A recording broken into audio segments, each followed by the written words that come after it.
दिल्ली के 10,000 क्लासरूम में लगाए जाएंगे एयर प्यूरीफायर। शिक्षा मंत्री आशीष सूद ने किया ऐलान। दिल्ली के शिक्षा मंत्री आशीष सूद ने आज घोषणा की कि छात्रों को साफ हवा देने के लिए 10,000 क्लासरूम में एयर प्यूरीफायर लगाए जाएंगे। एक प्रेस कॉन्फ्रेंस में सूद ने कहा कि सरकार लंबे समय के प्रशासनिक उपायों के जरिए प्रदूषण की समस्या से निपटने के लिए प्रतिबद्ध है। उन्होंने कहा कि प्रदूषण एक दिन की समस्या नहीं है, इसके लिए लंबे समय तक काम करना पड़ेगा। आज ही हमारे शिक्षा विभाग ने 10,000 स्कूली कमरों में एयर प्यूरीफायर लगाकर बच्चों की सांसों को सुरक्षित करने का टेंडर फ्लोट कर रहे हैं। आज हमारा टेंडर फ्लोट हो जाएगा। आगामी दिनों में पहले चरण में मुख्यमंत्री रेखा गुप्ता जी के आदेश पर प्रधानमंत्री जी के मार्गदर्शन में 10,000 बच्चों को, आप कल्पना करिएगा, स्मार्ट क्लासरूम के साथ स्मार्ट सांसें भी बच्चों को उन कमरों में मिलेंगी। पहले चरण में 10,000 एयर प्यूरीफायर दिए जाएंगे। उसके बाद दिल्ली के सरकारी स्कूल के हर कमरे में चरणबद्ध तरीके से हम साधन उपलब्ध कराकर एयर प्यूरीफायर लगाने का काम करेंगे। बच्चों की सांसों पर राजनीति नहीं करना चाहते। अगर इनके मन में सुधार की इच्छा थी तो दिल्ली के पब्लिक ट्रांसपोर्ट को ठीक करना चाहिए था, दिल्ली के वेस्ट मैनेजमेंट को ठीक करना चाहिए था। आप सब लोग चश्मदीद गवाह हैं कि दिल्ली के सफाई कर्मचारियों को यह सरकार पैसा नहीं देती थी। सफाई कर्मचारियों के हड़ताल के कारण दिल्ली प्रदूषण से, कूड़े से जूझती रहती थी। ना तो पैसे दिए, ना इसका मैनेजमेंट किया। कोई काम प्रदूषण पर नहीं कर, जो प्रदूषण के कारक थे। आज सब साइंटिस्टों को लग रहा है दिल्ली में धूल से प्रदूषण होता है, दिल्ली में व्हीकुलर ट्रैफिक से प्रदूषण होता है, तो दिल्ली में स्वीपिंग मशीनें आनी चाहिए थी धूल रोकने के लिए।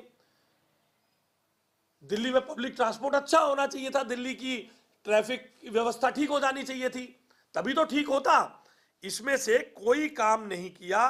लास्ट माइल कनेक्टिविटी के लिए कोई काम नहीं किया और केवल शोर मचाते रहे। और यहां तक कि जो पब्लिक ट्रांसपोर्ट को, सिस्टम को ठीक करने के लिए केंद्र सरकार काम करती थी, आरआरटीएस और डीएमआरसी के मेट्रो के फेजेस के लिए, उसमें भी अड़चन डालने का काम किया।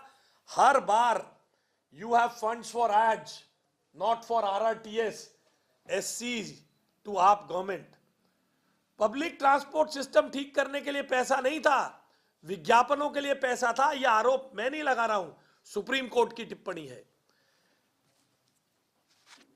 Shift Delhi government add funds to RRCS if share not released in a week.